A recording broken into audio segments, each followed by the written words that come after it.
ನಮ್ಮ ಕಳೆದ ಒಂದು ಕಾರ್ಯಕ್ರಮದಲ್ಲಿ ನಾವು ಕ್ರೈಸ್ತ ಕುಟುಂಬದ ಬಗ್ಗೆ ನಾವು ಆಲೋಚಿಸ್ತಾ ಬಂದೆವು. ದೇವರು ಈ ದಿನಗಳಲ್ಲಿ ಅಪೇಕ್ಷಿಸುವಂಥ ಸಂಗತಿ, ದೇವರ ದೃಷ್ಟಿಯಲ್ಲಿ ನಮ್ಮ ಕುಟುಂಬಗಳು ಯಾವ ರೀತಿಯಲ್ಲಿ ಉಂಟು, ದೇವರ ಯೋಜನೆಗೆ ಅನುಸಾರವಾಗಿ, ದೇವರ ಚಿತ್ತಕ್ಕೆ ಅನುಸಾರವಾದ ರೀತಿಯಲ್ಲಿ ಒಂದು ಗಂಡು ಒಂದು ಹೆಣ್ಣು ಮದುವೆ ಆಗುವಾಗ ಅವರ ವಿಶೇಷವಾದಂಥ ಕಾರ್ಯಗಳು ಏನಂತ ಹೇಳಿದ್ರೆ, ದೇವರ ಪ್ರಸನ್ನತೆಯಲ್ಲಿ, ದೇವರ ಅನ್ಯೋನ್ಯತೆಯಲ್ಲಿ ಅವರು ಜೀವಿಸುವಾಗ, ಕರ್ತನು ತನ್ನ ಒಡೆತನವನ್ನು ಸ್ಥಾಪಿಸುವಾಗ ದೇವರಲ್ಲಿ ತಾನು ವಿಶೇಷವಾದ ಉದ್ದೇಶಗಳನ್ನು ನೆರವೇರಿಸುವನಾಗಿದ್ದಾನೆ. ಕ್ರೈಸ್ತ ಕುಟುಂಬ ಅಂತ ಹೇಳಬೇಕಾದ್ರೆ ದೇವರಲ್ಲಿ ಅನೇಕ ಆಲೋಚನೆ ಉದ್ದೇಶಗಳು ಆತ ಇರ್ತದೆ ಎಂಬುದಾಗಿ ನಾವು ನೋಡ್ತೇವೆ. ನಾವು ಯಾರು ಅಕಸ್ಮಿತವಾಗಿ ಬಂದಂಥವರಲ್ಲ. ಮೊದಲೇ ಎಲ್ಲವನ್ನು ಕಾರ್ಯವನ್ನು ತೀರ್ಮಾನಿಸಿರುವಾಗ ತನ್ನ ಸಮಯದಲ್ಲಿ ತನ್ನ ಉದ್ದೇಶಗಳನ್ನು ತನ್ನ ಮಕ್ಕಳಲ್ಲಿ ಆತನು ನೆರವೇರಿಸುವನಾಗಿದ್ದಾನೆ. ಆದ್ದರಿಂದ ಈ ಸಮಯದಲ್ಲಿ ನಾವು ಎಫೆಸ ಪತ್ರಿಕೆಯನ್ನು ನಾವು ಧ್ಯಾನ ಮಾಡ್ತಿರುವಾಗ ನಾವು ಈ ಸಮಯದಲ್ಲಿ 5ನೇ ಅಧ್ಯಾಯ 22ನೇ ವಚನದಲ್ಲಿರ್ತಕ್ಕಂಥ ಕೆಲವು ಮಾತುಗಳನ್ನು ನಾನು ಓದಕ್ಕೆ ಇಷ್ಟಪಡ್ತೇನೆ. 22-24 ಹೀಗೆ ಉಂಟು. ಸತ್ಯವೇದ ಇರುವುದಾದ ದಯಮಾಡಿ ನೋಡಬೇಕೆಂಬುದಾಗಿ ನಿಮ್ಮನ್ನು ಪ್ರೀತಿಯಿಂದ ಕೇಳಿಕೊಳ್ತೇನೆ. ಸ್ತ್ರೀಯರೇ, ನೀವು ಕರ್ತನಿಗೆ ಹೇಗೋ ಹಾಗೆಯೇ ನಿಮ್ಮ ಗಂಡಂದಿರಿಗೆ ಅಧೀನರಾಗಿರ್ರಿ. ಕ್ರಿಸ್ತನು ಸಭೆಗೆ ತಲೆಯಾಗಿರುವ ಪ್ರಕಾರವೇ ಗಂಡನು ಹೆಂಡತಿಗೆ ತಲೆಯಾಗಿದ್ದಾನೆ. ಕ್ರಿಸ್ತನು ಸಭೆಯೆಂಬ ದೇಹಕ್ಕೆ ರಕ್ಷಕನಾಗಿದ್ದಾನೆ. ಅದಿರಲಿ, ಸಭೆಯು ಕ್ರಿಸ್ತನಿಗೆ ಹೇಗೆ ಅಧೀನವಾಗಿದೆಯೋ ಹಾಗೆಯೇ ಸ್ತ್ರೀಯರು ತಮ್ಮ ತಮ್ಮ ಗಂಡಂದಿರಿಗೆ ಎಲ್ಲ ವಿಷಯಗಳಲ್ಲಿ ಅಧೀನರಾಗಿರಬೇಕು ಎಂಬುದೇ. ದೇವರ ಮಾತುಗಳನ್ನು ಆಶೀರ್ವದಿಸಲಿ. ನಾವು ಪ್ರಾರ್ಥನೆ ಮಾಡೋಣ. ನಮ್ಮ ಪ್ರೀತಿಯುಳ್ಳ ತಂದೆಯಾದ ದೇವರೇ, ನಿನ್ನ ಜೀವವುಳ್ಳ ವಾಕ್ಯ ನಮಗೆ ಬೋಧಿಸುವಂಥ ರೀತಿ ಒಬ್ಬೊಬ್ಬರಿಗೂ ಕರ್ತನೆ ವೈಯಕ್ತಿಕವಾದ ರೀತಿಯಲ್ಲಿ ಕುಟುಂಬದ ಬಾಳ್ವಿಕೆಯಲ್ಲಿ ಕರ್ತನೆ ಇರುವಂಥ ಪ್ರತಿಯೊಬ್ಬರನ್ನು ಸಂಬೋಧಿಸಿ ನಿನ್ನ ವಾಕ್ಯ ಹೇಳುವಾಗ, ನಿನ್ನ ಆಜ್ಞೆಗಳಿಗೆ ಒಳಪಡುವಾಗ ಅದರಲ್ಲಿ ಜೀವ, ಬೆಳಕು, ಆಶೀರ್ವಾದ ಇರ್ತದೆ ಎಂಬುದನ್ನು ತಿಳಿಸಿದ್ದಿ. ಕರ್ತನೆ ನಿನ್ನ ಆಲೋಚನೆಗಳಿಗೆ ಒಳಪಡುವಂಥದ್ದು ಎಷ್ಟು ಪ್ರಾಮುಖ್ಯ ಕರ್ತನೆ. ಈ ಸಮಯದಲ್ಲಿ ಕರ್ತನೆ ಎಫೆಸ ಪತ್ರಿಕೆ ನಾವು ಧ್ಯಾನಿಸ್ತಾ ಇರುವ ಸಮಯದಲ್ಲಿ ಸ್ತ್ರೀಯರ ಬಗ್ಗೆ ಹೇಳಲ್ಪಟ್ಟಿರುವಂಥ ಮಾತುಗಳನ್ನು ನಾವು ಧ್ಯಾನ ಮಾಡಲಿಕ್ಕಿರುವಾಗ ಕರ್ತನೆಯ ಮಾತುಗಳನ್ನು ಕೇಳುವಂಥ ಒಬ್ಬೊಬ್ಬರ ಹೃದಯಗಳಲ್ಲಿ ನೀನು ಕಾರ್ಯ ಮಾಡಿ ಕರ್ತನೆ, ನಾವು ನಮ್ಮ ಸ್ಥಿತಿಯನ್ನು, ನಮ್ಮ ಜವಾಬ್ದಾರಿಕೆಯನ್ನು ತಿಳ್ಕೊಳ್ಳುವಂತೆ ನಮ್ಮ ಆತ್ಮೀಯ ಕಣ್ಣುಗಳನ್ನು ನೀನು ತೆರೆಯಬೇಕೆಂಬುದಾಗಿ ಪ್ರಾರ್ಥಿಸ್ತೇವೆ. ಎಲ್ಲವನ್ನು ಅರ್ಪಿಸಿ ಯೇಸು ಕ್ರಿಸ್ತನ ಹೆಸರನ್ನು ಬೇಡ್ತೇವೆ ತಂದೆಯೇ, ಆಮೇನ್. ಇಲ್ಲಿ ಪೌಲನು ತಿಳಿಸುವಂಥ ಸಂಗತಿ ಈ ಮೊದಲನೇ ಭಾಗದಲ್ಲಿ ನಾವು ಆಲೋಚಿಸಬೇಕಾದ್ರೆ ಏನಂತೆ, ಸ್ತ್ರೀಯರೇ ನೀವು ಕರ್ತನಿಗೆ ಹೇಗೋ ಹಾಗೆಯೇ ನಿಮ್ಮ ಗಂಡಂದಿರಿಗೆ ಅಧೀನರಾಗಿರ್ರಿ ಎಂಬುದಾಗಿ ಹೇಳಲ್ಪಟ್ಟಿದೆ. ಈ ವಾಕ್ಯಗಳನ್ನು ನಾವು ನೋಡುವಾಗ ಇದರಲ್ಲಿ ಪೌಲನು ತರುವಂಥ ಆಲೋಚನೆ, ಎರಡು ಸಂಗತಿಗಳನ್ನು ನಾನು ಆಲೋಚನೆ ಮಾಡಲಿಕ್ಕಿದ್ದೇವೆ ಈ ಸಮಯದಲ್ಲಿ. ಮೊದಲನೆಯ ವಿಷಯ ಅಂತ ಹೇಳಿದ್ರೆ, ನೀವು ಕರ್ತನಿಗೆ ಹೇಗೋ. ಮೊದಲೇ ವಾಕ್ಯ ಗಮನಿಸ್ತೀರಿ, ಸ್ತ್ರೀಯರೇ ನೀವು ಕರ್ತನಿಗೆ ಹೇಗೋ ಹಾಗೆಯೇ. ಎರಡನೇದಾಗಿ ನಿಮ್ಮ ಗಂಡಂದಿರಿಗೆ ಅಧೀನರಾಗಿರ್ರಿ. ಇಲ್ಲಿ ಪ್ರಾಮುಖ್ಯವಾದ ವಿಷಯ ಪೌಲನು ತರುವಂಥ ಸಂಗತಿಗಳು ಅಂದರೆ, ಮೊದಲನೇ ಸ್ಥಿತಿ, ಮೊದಲನೇ ಸ್ಥಾನವನ್ನು ಗಂಡದಂದರ ವಿಷಯವಾಗಿ ತಿಳಿಸ್ತಾ ಇಲ್ಲ. ಆದರೆ ನೀವು ಅಂದರೆ ಸ್ತ್ರೀಯರು ಹೇಗೆ ಕರ್ತನಿಗೆ ಒಳಪಟ್ಟಿದ್ದೀರಿ, ಅಧೀನರಾಗಿದ್ದೀರಿ, ಕರ್ತನಿಗೆ ಸಂಬಂಧದಲ್ಲಿ ಹೇಗೆ ಜೀವಿಸ್ತಾ ಇದ್ದೀರಿ ಎಂಬಂಥ ಆತ್ಮಿಕ ಸಂಬಂಧ, ಆತ್ಮಿಕ ಜೀವಿತಕ್ಕೆ ಇರ್ತಕ್ಕಂಥ ಒಂದು ಭದ್ರತೆ, ಅಸ್ಥಿವಾರ ಏನು ಎಂಬುದನ್ನು ಅಲ್ಲಿ ತಿಳಿಯಪಡಿಸಿದ್ದಾನೆ. ಇದು ಭಾಳ ಪ್ರಾಮುಖ್ಯ ಪ್ರಿಯರೇ. ಯಾವಾಗ ಮೊದಲನೇ ಸ್ಥಾನವನ್ನು ನಾವು ಕರ್ತನಿಗೆ ಕೊಡುವುದಿಲ್ಲವೋ ಹಾಗೇನಾಗ್ತದೆ, ವಿ ಮಿಸ್ ದ ಮಾರ್ಕ್. ಯಾವಾಗ ನಾವು ಕರ್ತನು ಹೇಳುವಂಥ ಮಾತುಗಳಿಗೆ, ಕರ್ತನ ಆಲೋಚನೆಗೆ ಒಳಪಡದೆ ನಮ್ಮದೇ ಆದಂಥ ರೀತಿಯಲ್ಲಿ ಬೇರೆ ವಿಷಯಗಳಿಗೆ ಒಳಪಡುವಾಗ ಅನೇಕ ತಪ್ಪಾದಂಥ ತೀರ್ಮಾನಗಳನ್ನು ಮಾಡೋ ಸಾಧ್ಯತೆ ಉಂಟು. ಇಲ್ಲಿ ಈ ವಾಕ್ಯಗಳನ್ನು ಆಲೋಚನೆ ಮಾಡಬೇಕಾದ್ರೆ, ನೀವು ಕರ್ತನಿಗೆ ಹೇಗೆ ಅಧೀನರಾಗಿದ್ದೀರೋ ಅಂತ ಹೇಳಬೇಕಾದ್ರೆ, ಹೇಗೆ ಕರ್ತನಿಗೆ ಅಧೀನರಾಗಿರುವಂಥದ್ದು, ಹೇಗೆ ಕರ್ತನ ಅಧೀನಕ್ಕೆ submit yourself. Wife submit to your husband, submit you first unto the lord. ಅಂಥದ್ದೇ ಇರುವಂಥ ಸಂಗತಿಗಳೆಂದರೆ, ಕರ್ತನಿಗೆ ಸಮರ್ಪಿಸಲ್ಪಡುವಾಗ ನಮ್ಮ ಎಲ್ಲ ಸಂಗತಿಗಳು ಏನಾಗ್ತದೆ, ದೇವರ ಚಿತ್ತಕ್ಕೆ, ದೇವರ ಸರಿಯಾದ ಸಮಯದ ರೀತಿಯಲ್ಲಿ ಕಾರ್ಯಗಳು ಅನುಕೂಲವಾಗ್ತದೆ ಎಂಬುದಾಗಿ ನೋಡ್ತೇವೆ. ಅಂದರೆ ಮೊದಲನೆಯ ವಿಷಯ ಏನಂತ ಹೇಳಿದ್ರೆ, ಸ್ತ್ರೀಯರ ವಿಷಯವಾಗಿ ಹೇಳಬೇಕಾದ್ರೆ ಮೊದಲನೇದಾಗಿ ನಾವು ಕರ್ತನಿಗೆ ಅಧೀನತೆ ಅಂತ ಹೇಳಬೇಕಾದ್ರೆ ಯೇಸು ಕ್ರಿಸ್ತನಿಗೆ ನನ್ನ ಜೀವಿತ ಹೃದಯವನ್ನು ಸಂಪೂರ್ಣವಾಗಿ ಕರ್ತನೇ ನೀನೇ ನನ್ನ ಒಡೆಯನು ರಕ್ಷಕನು ನನ್ನ ಸರ್ವಸ್ವವು ಎಂಬುದಾಗಿ ಯಾರ್ಯಾರು ತಮ್ಮ ಜೀವಿತವನ್ನು ಕರ್ತನಿಗೆ ಸಮರ್ಪಿಸಿಕೊಂಡಿರ್ತಾರೋ ಕರ್ತನಿಗೆ ಅದೇನು ತೋರಿಸ್ತದೆ ಅಲ್ಲಿ ಅಧೀನತೆ ಇರ್ತದೆ ಎಂಬುದಾಗಿ ಅಂದರೆ ಕರ್ತನಿಗೆ ಸಂಪೂರ್ಣ ನಾನು ಒಳಪಟ್ಟಿದ್ದೇನೆ ಎಂಬುದಾಗಿ ನೋಡ್ತೇವೆ. ಇದು ಒಂದು ಮೊದಲನೇದಾಗಿರುವಂಥ ಒಂದು ಸಂಗತಿ.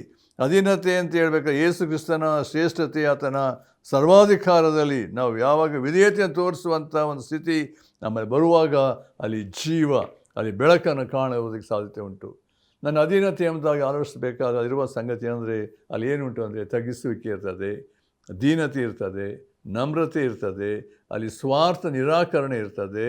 ಇದು ಏನು ಇದೆಲ್ಲ ಇದರಲ್ಲಿ ಇರುವ ಇಂಥದ್ದೆಲ್ಲ ಸಂಗತಿ ಬರುವಾಗ ನಮ್ಮಲ್ಲಿ ಗರ್ವ ಆಗಲಿ, ಅಹಂಕಾರ ಆಗಲಿ, ಹೆಮ್ಮೆ ಆಗಲಿ, ಎಚ್ಚರಿಕೆ ಯಾವುದೂ ಬರುವುದಿಲ್ಲ.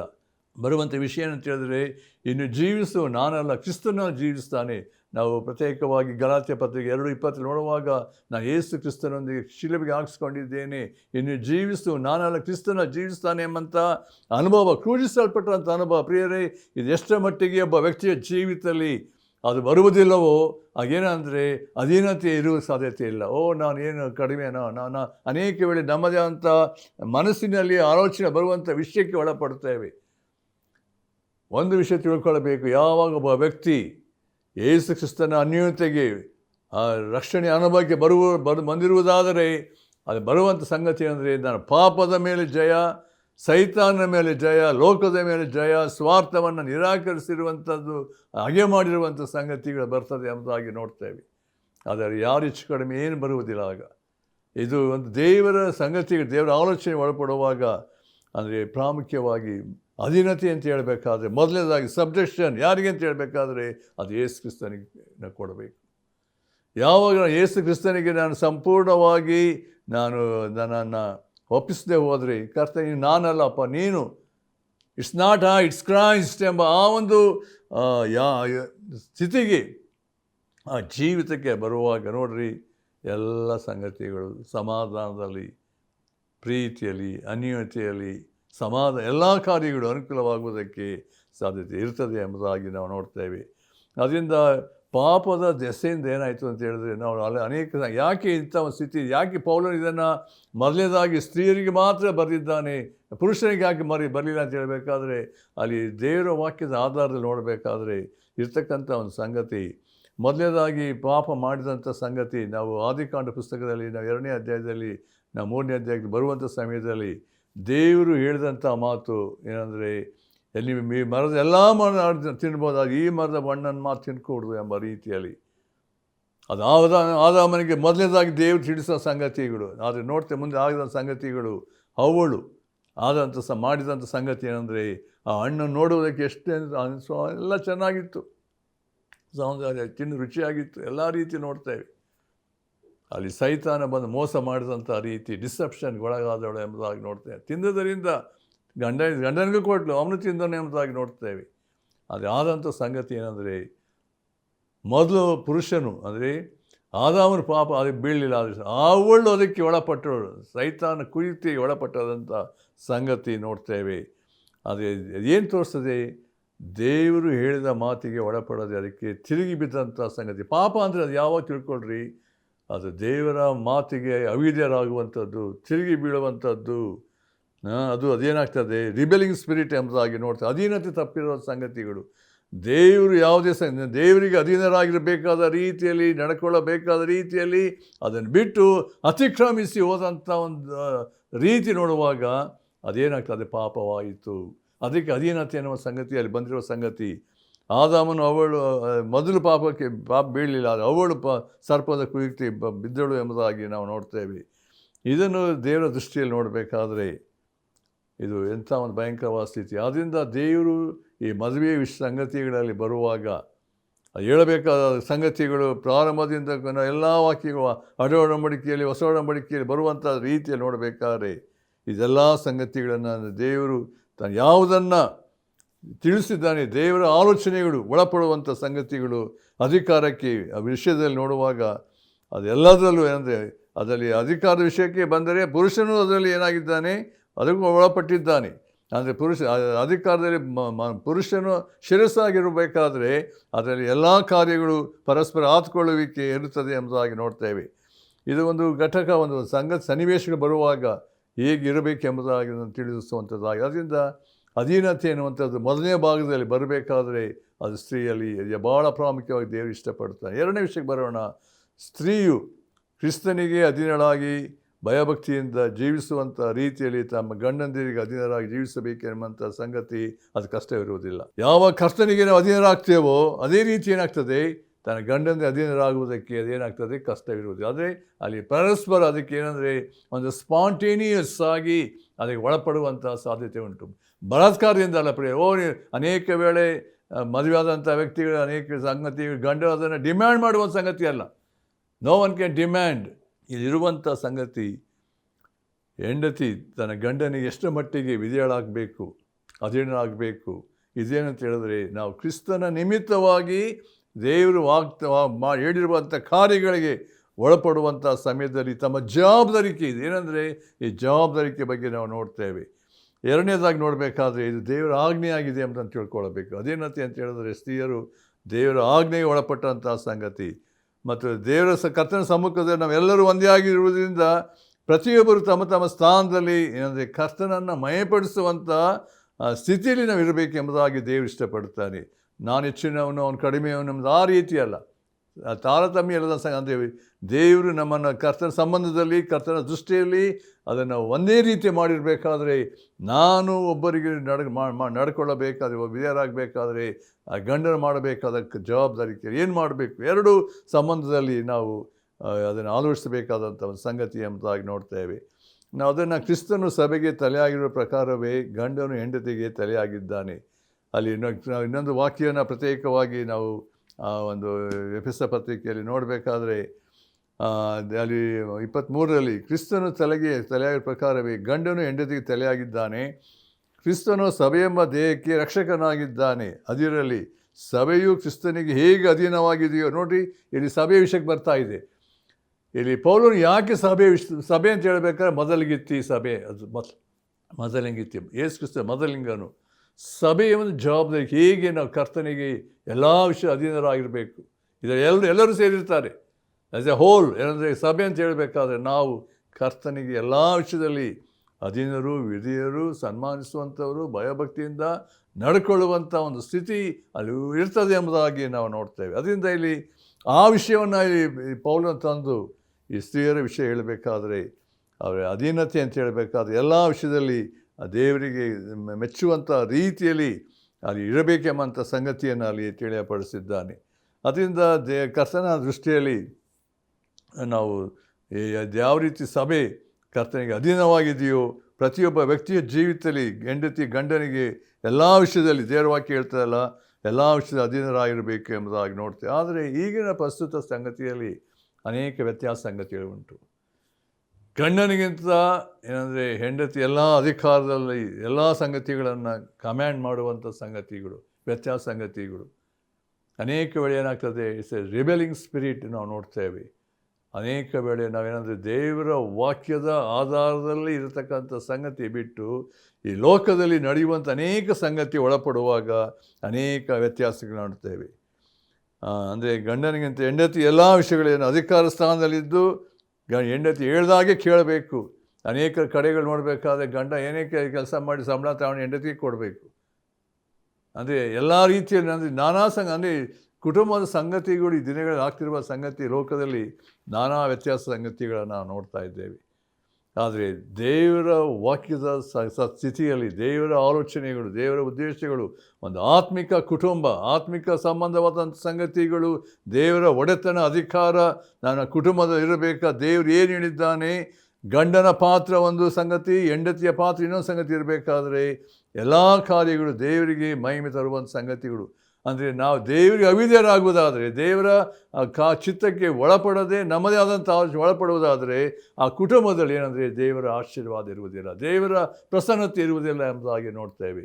ದೇವರು ನನ್ನನ್ನು ಯಾವ ಸ್ಥಿತಿಗೆ, ಯಾವ ಸ್ಥಾನಕ್ಕೆ ಕರೆದಿದ್ದಾನೆ, ಅದರಲ್ಲಿದ್ದು ನನ್ನ ಕರ್ತನನ್ನು ಮಯಪಡಿಸಬೇಕೆನ್ನುವಂಥದ್ದೇ ದೇವರ ಉದ್ದೇಶವಾಗಿದೆ ಎಂಬುದಾಗಿ ನೋಡ್ತೇವೆ. ಅದರಿಂದ ಈ ಸಮಯದಲ್ಲಿ ನಾವು ಈ ವಾಕ್ಯಗಳನ್ನು ನಾವು ಆಲೋಚನೆ ಮಾಡಬೇಕಾದ್ರೆ ಪ್ರಿಯರೇ, ಎಷ್ಟರ ಮಟ್ಟಿಗೆ ಅಲ್ಲಿ ದೇವರ ವಾಕ್ಯದಲ್ಲೇ ಅನೇಕ ಸಂಗತಿಗಳನ್ನು ನೋಡಬೇಕಾದ್ರೆ ದೇವರು ತಾನು ಯಾವುದೇ ರೀತಿಯಲ್ಲಿ ನಾವು ಕರ್ತನ ಚಿತ್ತಕ್ಕೆ ಒಳಪಡದೆ ಅದೇ ಅತಿಕ್ರಮಿಸಿ ನಾವು ಮಾಡುವಂಥ ಸಂಗತಿಗಳಲ್ಲಿ ಅನೇಕ ವೇಳೆ ನಾವು ದೇವರಿಗೆ ಅವಿಧೇಯರಾಗಿ ದೇವರ ಆ ಒಂದು ತೀರ್ಪಿಗೆ ಗುರಿಯಾಗುವಂಥ ಒಂದು ಸಂಗತಿ ಇರ್ತದೆ ಎಂಬುದಾಗಿ ನಾವು ನೋಡ್ತೇವೆ.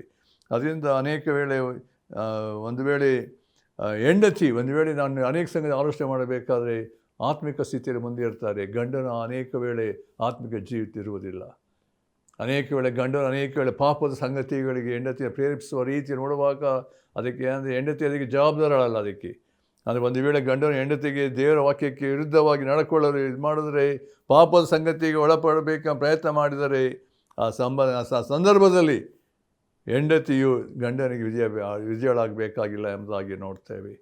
ಅಂದರೆ ದೇವರ ನೀತಿಗೆ, ದೇವರು ಹೇಳಿರುವಂಥ ಕಾರ್ಯಕ್ಕೆ ವಿರುದ್ಧವಾಗಿ ಗಂಡನು ಅನೇಕ ವೇಳೆ ಪ್ರೇರೇಪಿಸುವಂಥ ಸಂಗತಿ ಬರುವುದಾದರೆ ಹೆಂಡತಿ ಅದಕ್ಕೆ ಒಳಪಡಬೇಕಾಗಿಲ್ಲ. ಅಂದರೆ ಮೆಚುರಿಟಿ ಹೆಂಡತಿಯಲ್ಲಿ, ಸ್ತ್ರೀಯಲ್ಲಿ ಇರಬೇಕಾದಂಥ ಮೆಚುರಿಟಿ, ಅದನ್ನು ಅನೇಕ ವೇಳೆ ತನ್ನ ಸ್ಥಾನದಲ್ಲಿ ಗಂಡನ ರಕ್ಷಣೆ ಹೊಂದಿರೋಕ್ಕಿಲ್ಲ. ಅನೇಕ ವೇಳೆ ಅದು ಹೆಂಡತಿಯ ಜವಾಬ್ದಾರಿಕೆಯಲ್ಲಿ ಯಾವ ವಿಧದಲ್ಲಿ ಸತ್ಯವನ್ನು, ದೇವರ ವಾಕ್ಯದ ಸತ್ಯವನ್ನು ತಿಳಿಸುವಂಥ ಒಂದು ಸ್ಥಿತಿ ಅಲ್ಲಿ ಕುಟುಂಬದಲ್ಲಿ ಇರುವುದಕ್ಕೆ ಸಾಧ್ಯತೆ ಉಂಟು ಎಂಬುದಾಗಿ ನಾವು ನೋಡ್ಬೋದು. ಅದರಿಂದ ಈ ವಿಷಯಗಳಲ್ಲಿ ನಾವು ಅದನ್ನು ಪ್ರತ್ಯೇಕವಾಗಿ ನಾವು ನೋಡ್ತೇವೆ. ಏನಂದರೆ ದೇವರು ತನ್ನ ಕಾರ್ಯಗಳನ್ನು ಹೇಗೆ ನಡೆಸ್ತಾನೆ, ಪ್ರತಿಯೊಬ್ಬರು ತಮ್ಮ ಸ್ಥಾನದಲ್ಲಿ ನಡ್ಕೊಳ್ಳುವಾಗ ದೇವರ ಪ್ರಭಾವವನ್ನು ಮಯಪಡಿಸುವುದಕ್ಕೆ ದೇವರ ಸಾಧ್ಯತೆ ಉಂಟು ಎಂಬುದನ್ನು ನಾವು ಪ್ರತ್ಯೇಕವಾಗಿ ನಾವು ನೋಡ್ತೇವೆ.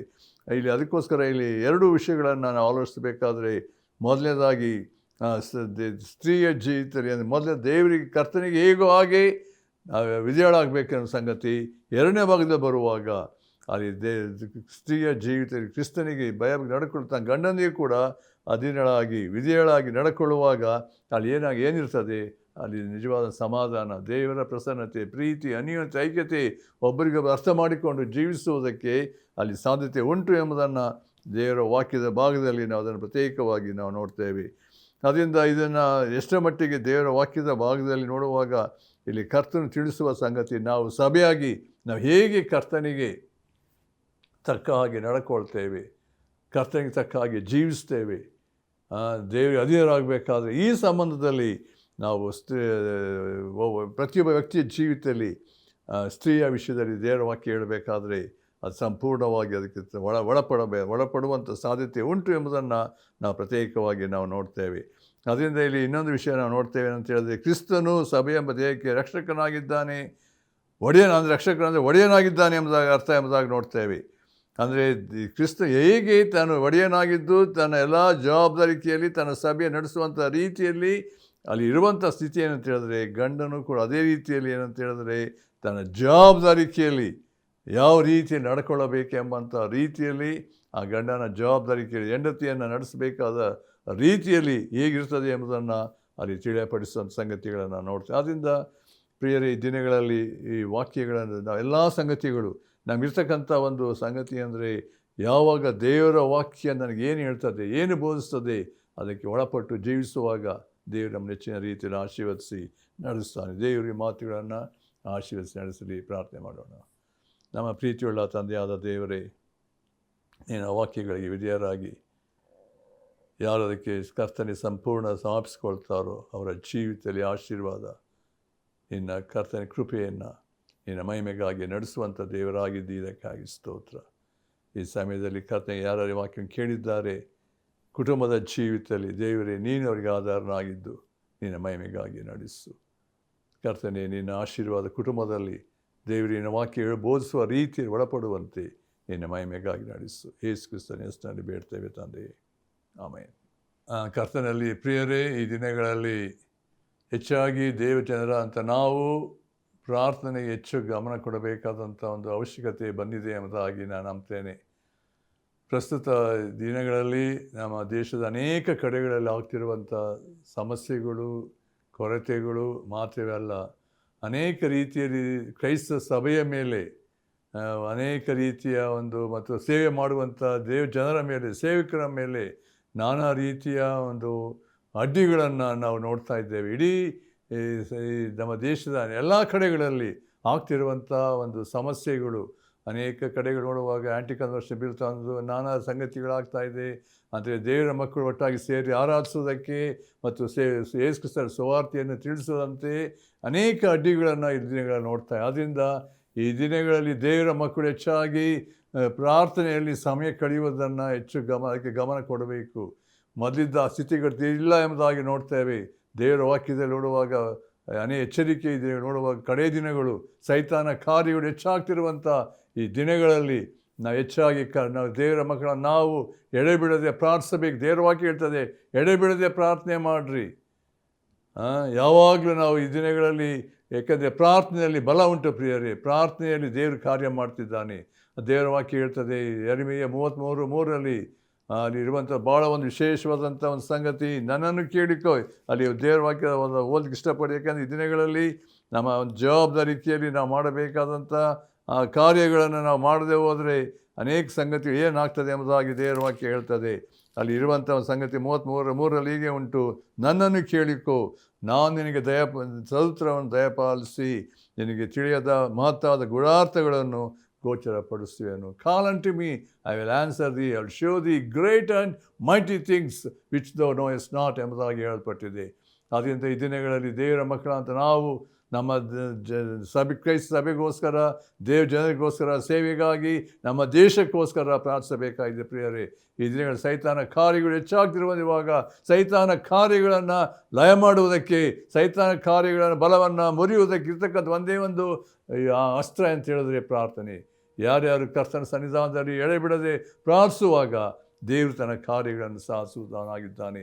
ಅದರಿಂದ ನಮ್ಮ ದೇಶದ 1.4 ಬಿಲಿಯನ್ ಪೀಪಲ್ ಇರುವಾಗ ಈ ಜನರಿಗಾಗಿ ಇರ್ತಕ್ಕಂಥ ಎಲ್ಲ ಸ್ಟೇಟ್ಗಳಲ್ಲಿ, ಹಳ್ಳಿಗಳಲ್ಲಿ ಸುವಾರ್ತೆ ಅನೇಕರು ಈ ದಿನಗಳ ಯೇಸು ಕ್ರಿಸ್ತನ ಮೂಲಕ ಸಿಗತಕ್ಕಂಥ ಪಾಪದ ಬಿಡುಗಡೆ, ಕರ್ತನಾದ ಯೇಸು ಕ್ರಿಸ್ತನನ್ನು, ಸತ್ಯ ದೇವರಾಗಿರುವಂಥ ಯೇಸು ಕ್ರಿಸ್ತನನ್ನು ಆರಾಧಿಸುವಂಥ ಮಕ್ಕಳಾಗಬೇಕು.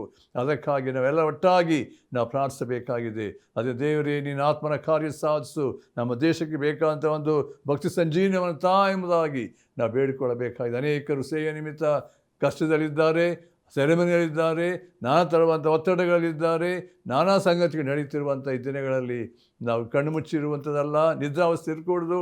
ಈ ದಿನಗಳಿಗೆ ಏನಂದರೆ ನಿದ್ರೆಯಿಂದ ಎಚ್ಚೆತ್ತುಕೊಳ್ಳುವಂಥ ಕಾಲ ಎಂಬುದಾಗಿ ದೇವರ ವಾಕ್ಯ ಹೇಳುವಾಗ ಪ್ರಿಯರೇ, ಆದ್ದರಿಂದ ಈ ಸಮಯದಲ್ಲಿ ನಾವು ಪ್ರಾರ್ಥನೆಗಾಗಿ ಕರೆ ನೀಡ್ತಾ ಇದ್ದೇನೆ. ಈ ದಿನಗಳಿಗೆ ಮಾತುಗಳನ್ನು ಕೇಳುವಂಥ ಪ್ರತಿಯೊಬ್ಬರಲ್ಲಿ ನಾವು ರಾತ್ರಿ ಹಗಲು ಕರ್ತನ ಸಮ್ಮುಖದ ಎಡೆಬಿಡದೆ ಮೊಳಕಾಲೂರಿ ಕರ್ತನ ಮುಂದೆ ಪ್ರಾರ್ಥಿಸುವುದಾದರೆ ದೇವರ ಹೆಚ್ಚಿನ ಕಾರ್ಯವನ್ನು ಸಾಧಿಸೋನಾಗಿದೆ. ಕರ್ತನ ಬೇಗನೆ ಬರಲಿಕ್ಕಿದ್ದಾನೆ. ಕರ್ತನ ಬರುವಿಕೆ ಭಾಳ ಹತ್ತಿರವಾಗಿರುವಾಗ ಅನೇಕರು, ಕೋಟ್ಯಾನು ಕೋಟಿ ಜನರು ನರಕದ ಹಾದಿರುವಾಗ ಕರ್ತನ ಬಳಿಗೆ ನಡೆಸುವಂಥ ಜವಾಬ್ದಾರಿಕೆ ನಮ್ಮದಾಗಿದೆ. ಆದ್ದರಿಂದ ಅನೇಕರು ಈ ದಿನಗಳಲ್ಲಿ ನಿತ್ಯ ನಾಶನಕ್ಕೆ ಹೋಗ್ತಿರುವಾಗ ಯೇಸು ಕ್ರಿಸ್ತ ಎಲ್ಲರಿಗಾಗಿ ತನ್ನ ಪ್ರಾಣ ಕೊಟ್ಟಿದ್ದಾನೆ.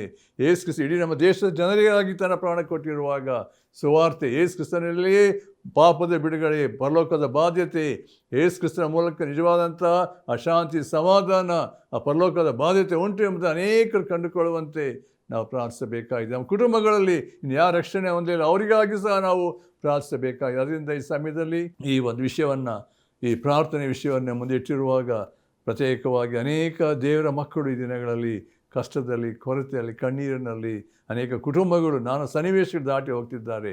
ಒಂದು ವೇಳೆ ನಾರ್ತ್ ಇಂಡಿಯಾದಲ್ಲಿ ಅನೇಕ ಭಯಂಕರ ಸನ್ನಿವೇಶಗಳು ನಡೆಯುತ್ತಾ ಇದೆ. ಎಲ್ಲ ಕಡೆಗಳಲ್ಲಿ ಸೈತಾನ ಕಾರ್ಯ ಹೆಚ್ಚಾಗಿರುವಾಗ ನಾವು ಹಗಲಿರುಳು ದೇವರ ಮಕ್ಕಳಿಗಾಗಿ, ದೇವರ ಮಕ್ಕಳ ಭದ್ರತೆಗಾಗಿ ಮಾತ್ರ ರಕ್ಷಣೆಗಾಗಿ ಮತ್ತು ದೇವರು ತನ್ನ ಉದ್ದೇಶಗಳನ್ನು, ತನ್ನ ಆಲೋಚನೆಗಳನ್ನು ನೆರವೇರಿಸುವಂತೆ ನೀವು ಪ್ರಾರ್ಥಿಸಬೇಕೆಂಬುದಾಗಿ ನಿಮ್ಮನ್ನು ಪ್ರೀತಿಯಿಂದ ನಾನು ಕೇಳಿಕೊಳ್ತೇನೆ. ಆಮೆನ್. ಸ್ತೋತ್ರವನ್ನು ಅರ್ಪಿಸುತ್ತಾ ಹಾಡುವೆನು ಪ್ರಿಯ ಕರ್ತನಿಗೆ, ಸರ್ವಲೋಕದ ಒಡೆಯ ರಾಜನಿಗೆ ಹರ್ಷದಿಂದ ಸ್ತೋತ್ರ ಸಲ್ಲಿಸುವ. ಸ್ತುತಿ ಸ್ತೋತ್ರ, ಸ್ತುತಿ ಸ್ತೋತ್ರ, ಇದುವರೆಗೆ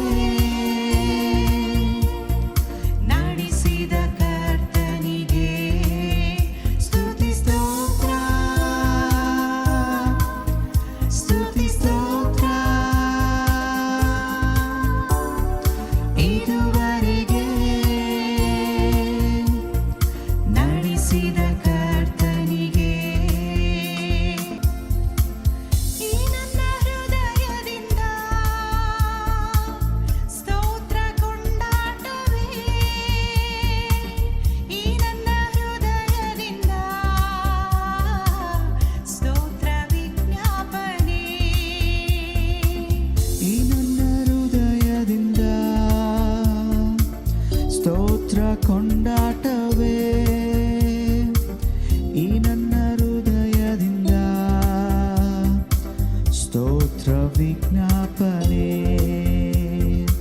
ಸ್ತೋತ್ರಗಳ ಒಡೆಯ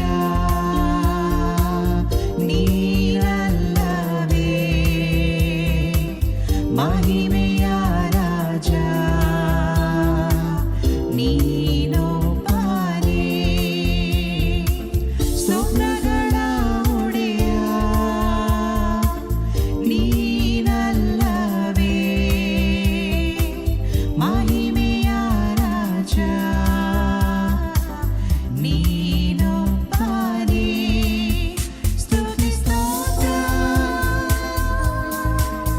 ಸ್ತುತಿ ಸ್ತೋತ್ರ ಇದುವರೆಗೆ ನಡೆಸಿದ ಕರ್ತನಿಗೆ ಸ್ತುತಿ ಸ್ತೋತ್ರ ಸ್ತುತಿ ಸ್ತೋತ್ರ ಇದುವರೆಗೆ ನಡೆಸಿದ ಕರ್ತನಿಗೆ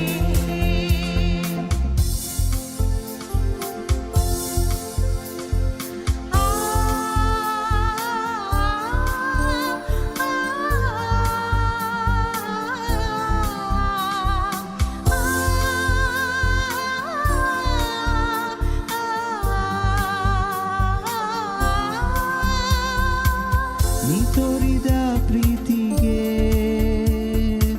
ಸ್ತೋತ್ರ ಸಲ್ಲಿಸುವೆ ನೀ ಮಾಡಿದ ತ್ಯಾಗಕ್ಕೆ